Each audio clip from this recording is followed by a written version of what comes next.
السلام عليكم ورحمة الله وبركاته. الحمد لله على إحسانه وشكر له على توفيقه وامتنانه، وأشهد أن لا إله إلا الله تعظيما لشأنه، وأشهد أن محمدا عبده ورسوله داعي إلى رضوانه وعلى آله وأصحابه وإخوانه. أما بعد. أيها الأحبة, we're continuing our lecture series regarding the history of the Muslims in Andalus, Muslim Spain and Portugal. Ikhwani fillah, we're in the period of Islamic history of Andalus that is known as the Dawla al-Muwahidoon. The Muwahidoon from North Africa, they became the overall rulers of North Africa, and included with North Africa is the land of Andalus, Muslim Spain and Portugal. In the last lecture, Ikhwani fillah, we looked at how the empire of scholars, the Dawla al-Murabitin, it fell down. And we looked at the mistakes that they made that led to the eventual fall.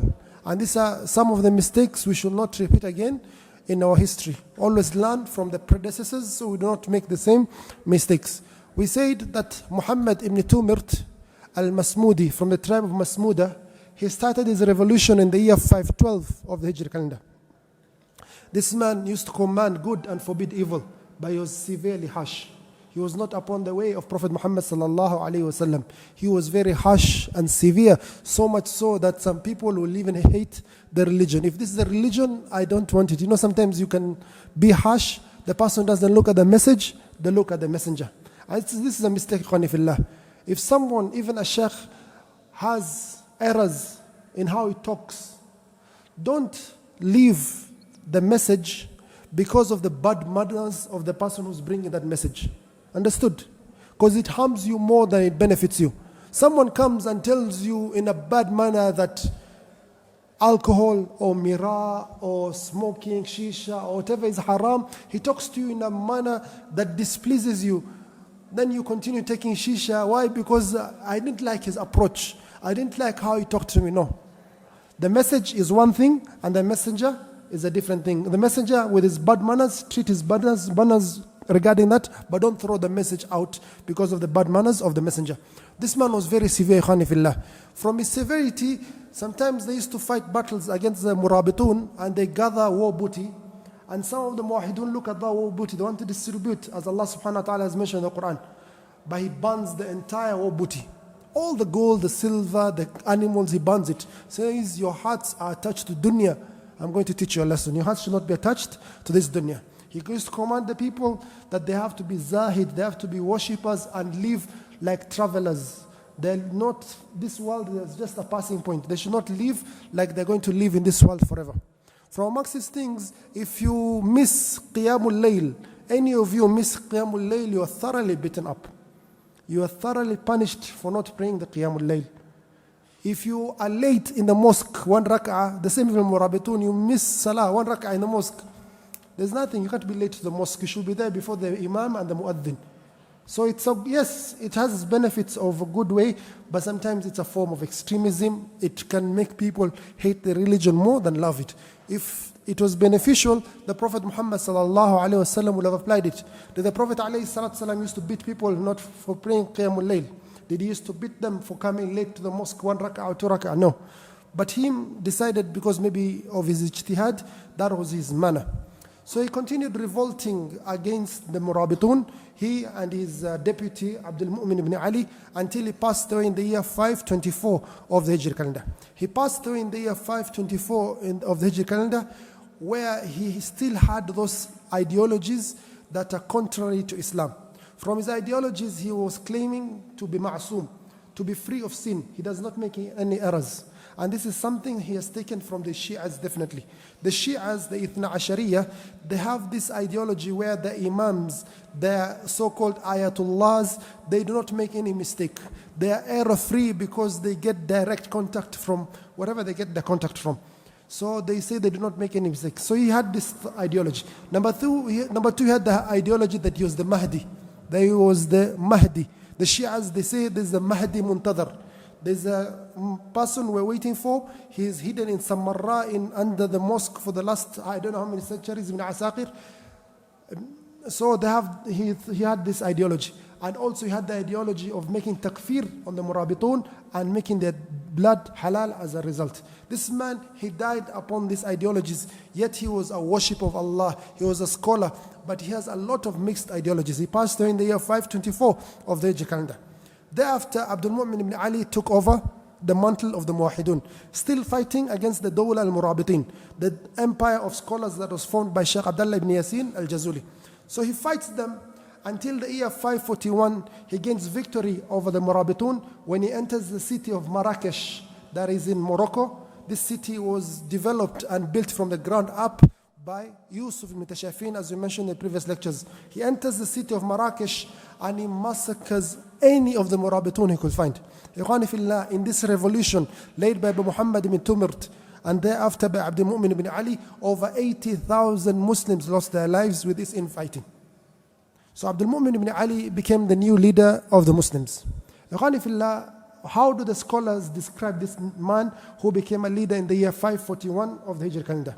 Imam al-Dhahabi rahimahullah in his book Al-Ibar and Ibn Imad in his book Shadarat al-Dhahab, they say that this man كان ملكا عادلا. He was a just leader. وكان كثير الهيبة. He used to be feared and respected a lot. وكثير الجهاد. He used to fight jihad في سبيل الله. وكان سائسا. He was a good politician. ومع ذلك كان سفاكا للدماء لمن خالفه. He used to spill blood easily from whoever he disagrees with. This is the same learning he took from his teacher Muhammad Tumurt. Muhammad Tumurt used to kill whoever disagrees with him, even if he is from his own group or his own family. So وكان سفاكا للدماء وكان كأنما خلق للملك. It was as if he was created for rulership of the Muslims. He was a king, like he was created for that post. That was his purpose in life. So he started leading the Muslims from the year 541 of the Hijri calendar. If you go back to Andalus during this period, Andalus, France and its allies, they entered the Atlantic, the Mediterranean, and were able to conquer a city or a town in the south of Andalus, the city of Almeria.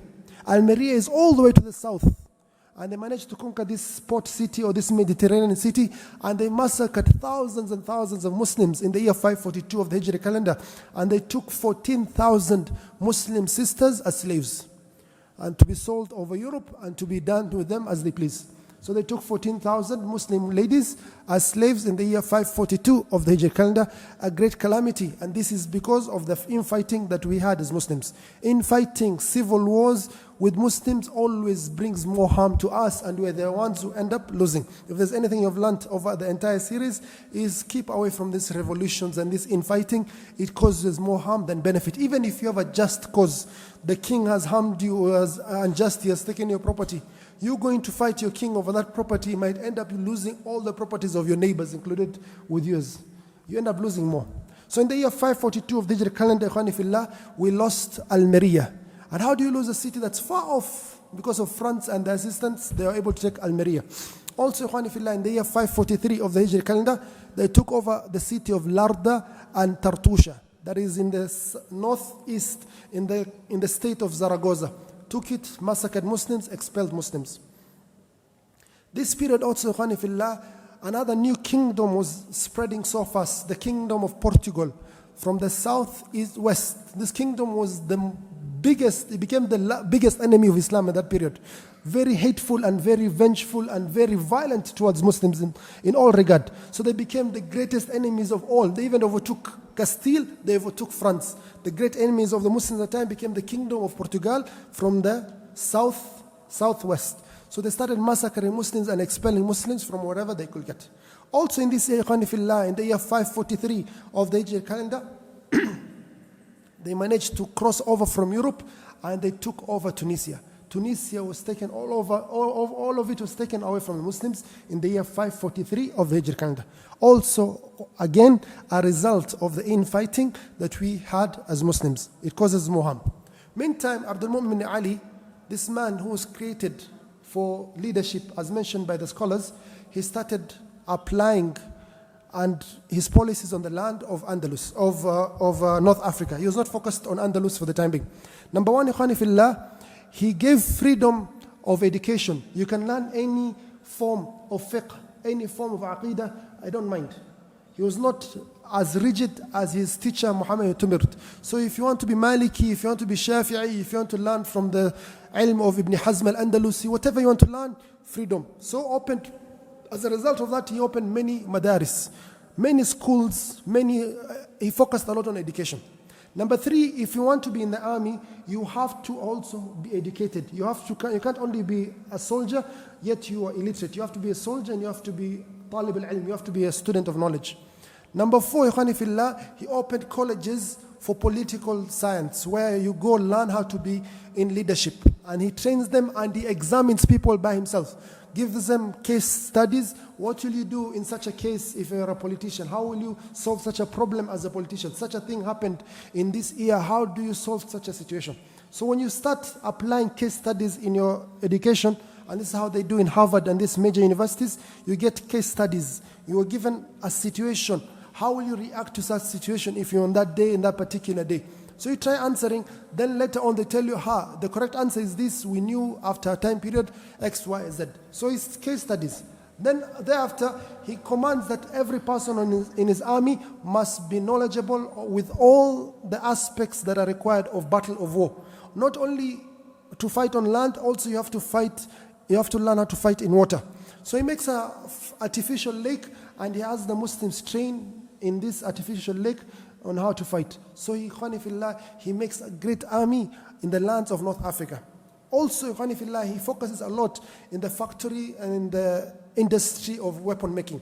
So the Muslims have to have their own weapon making. And it's the same way Abdurrahman al-Nasir, Abdurrahman al-Dakhil, as you mentioned in the previous lectures, you have to have your own weapons. Do not depend on the weapons of others. Have your own internal industry for making weapons.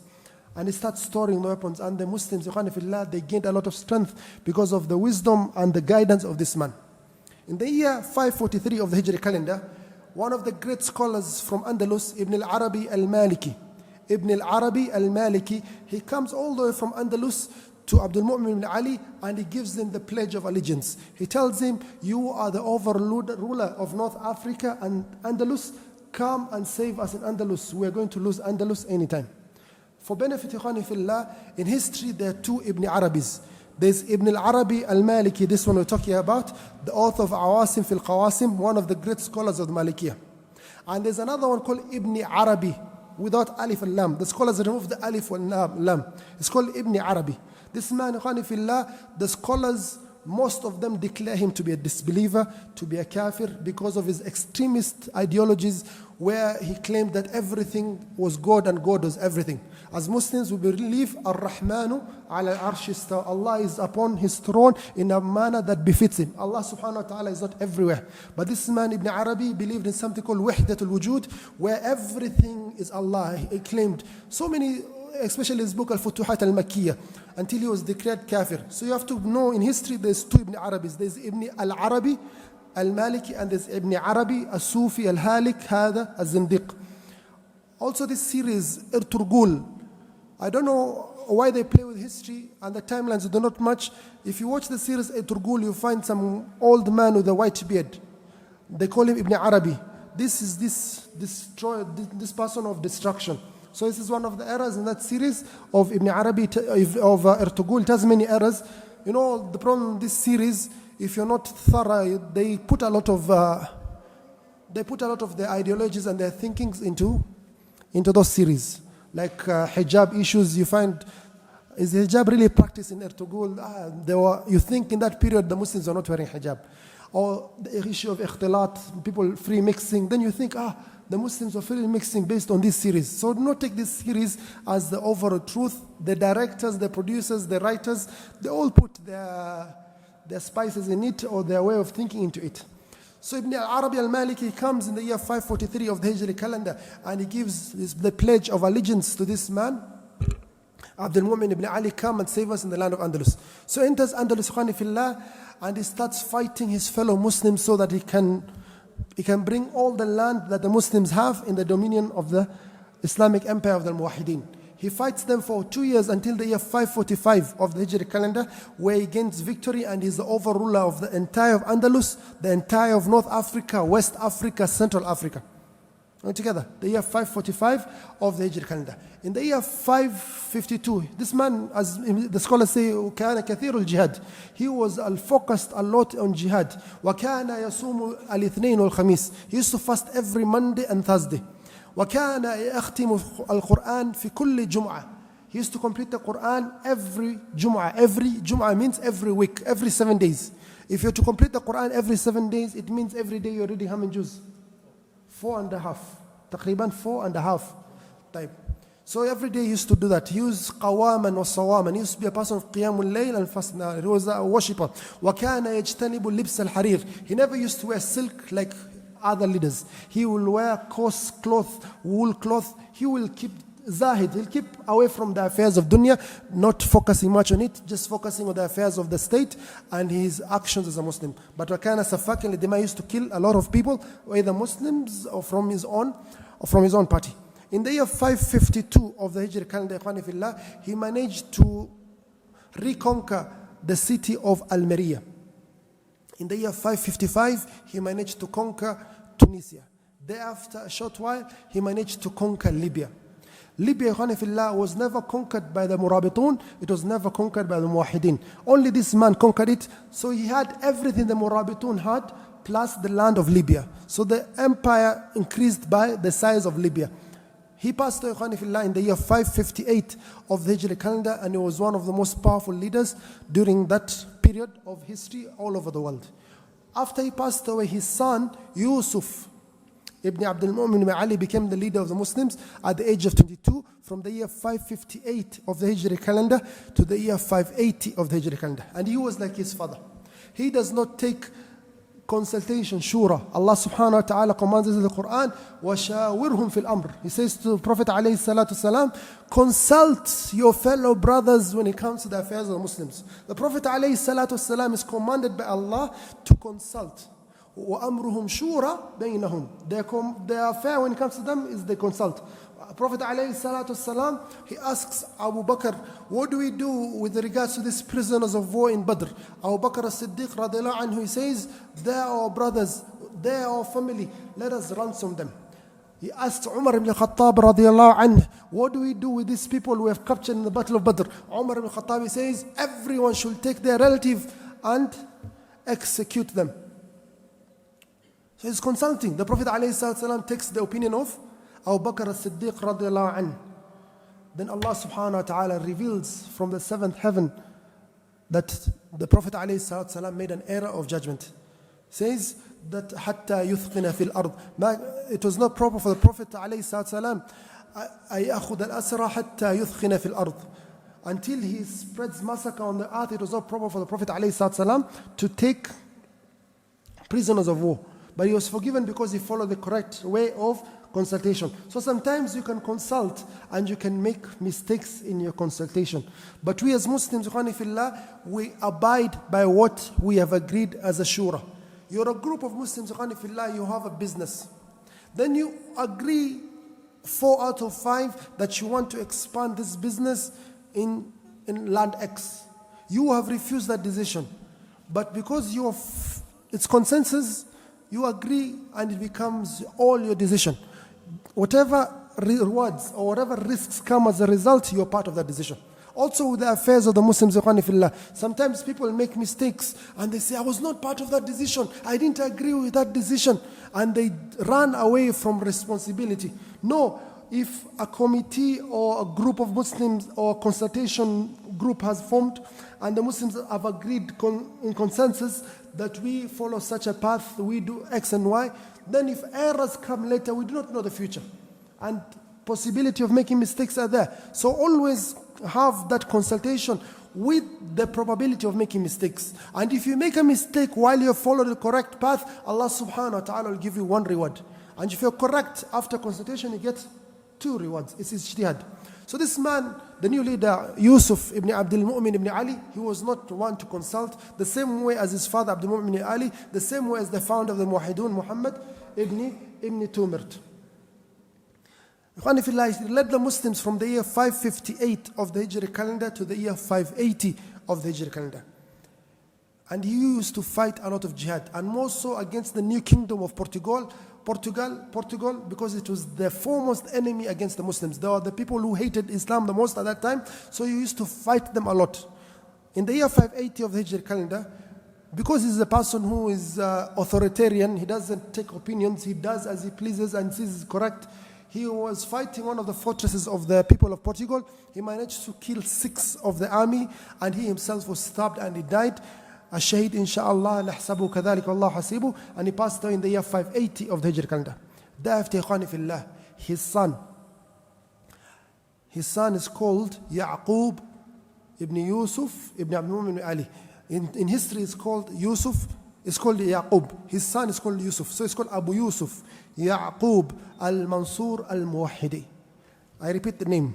Abu Yusuf Yaqub al-Mansur al-Muwahidi. This, Ikhwani fillah, is one of the greats of Islamic history.